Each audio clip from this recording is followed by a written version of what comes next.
Alright, welcome back, ladies and gentlemen. In this video I would want to illustrate how we can use Creo to draw. So Creo is a more later version of ProE. The difference between the software is mainly that the interface, the graphical user interface, the GUI, it has been changed slightly from ProE to Creo. They have also included a number of few features that enables us to draw easily. So I want now to be able to use these two softwares interchangeably.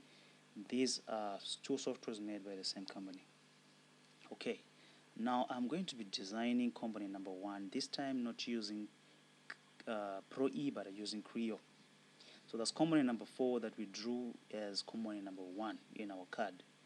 So let's draw this using Creo, and let's see how these two softwares can be used in the same manner to come up with the same diagram. Alright, so I'm going to be clicking new part designing. I'm going to be unchecking use default template. I'm going to make a solid out of it and I'll click OK. So here I'm not going to be using the inches, I'm going to be using the millimeters and creating a part, solid part. Click OK. And here we are directed to a window which looks very familiar to ProE, having our 3 principal planes right there. So we are going to be drawing this from the front, selecting the front plane and getting the sketch mode. So this is designing in isometric view, but I want to change this to a 2-dimensional view. So I'm going to click this icon, then I get my front plane in that manner.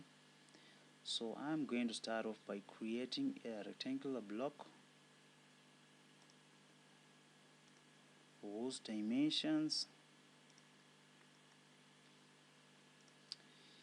from the front is 60.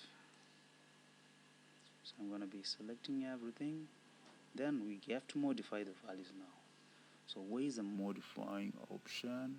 We need to locate it. There it is.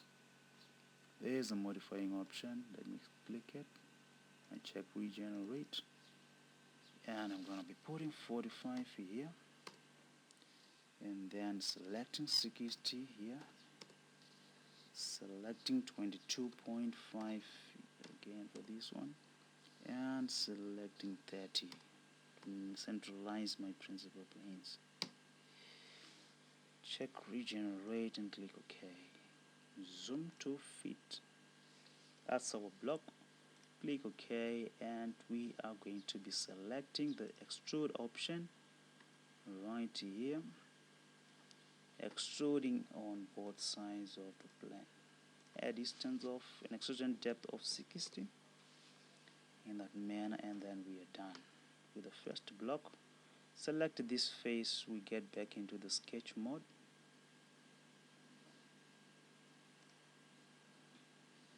And visualizing my 2-dimensional view is that we're going to be dissecting the triangular edges, the triangular vertices right there. So I need some references. So where do I put my references? Here is the reference option. As you can see, they've been allocated in a different manner from our ProE, but they are still same options that we really need to use to come up with the same diagram. So how do we reference this dimension, this edge, and also this edge? Then I'll click OK, and let me put my lines. I'm going to draw that with the line option.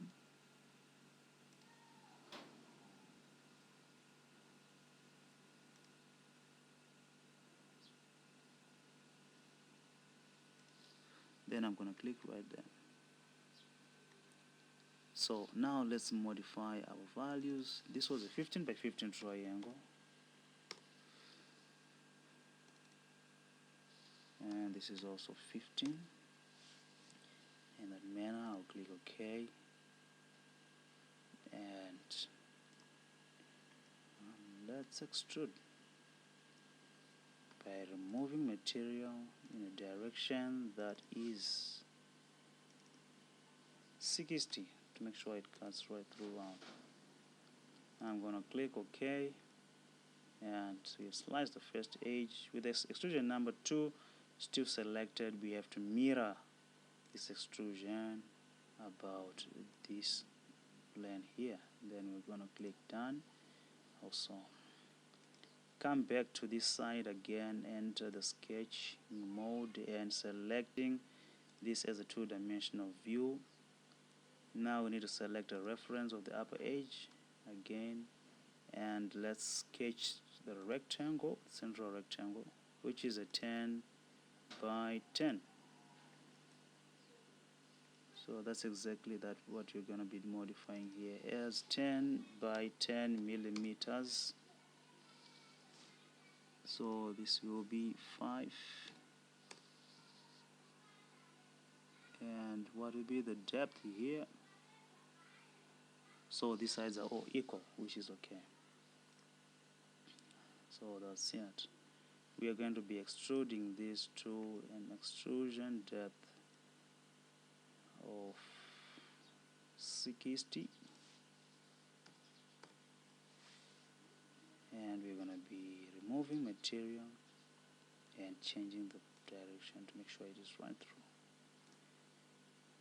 So that's it. That's a component number 1 made using Creo. This is a Creo user interface. I hope you're gonna like it, and you're gonna make sure that you can redraw all those diagrams that we've designed using ProE using Creo. Make sure you get your hands a little bit flexible with this software too.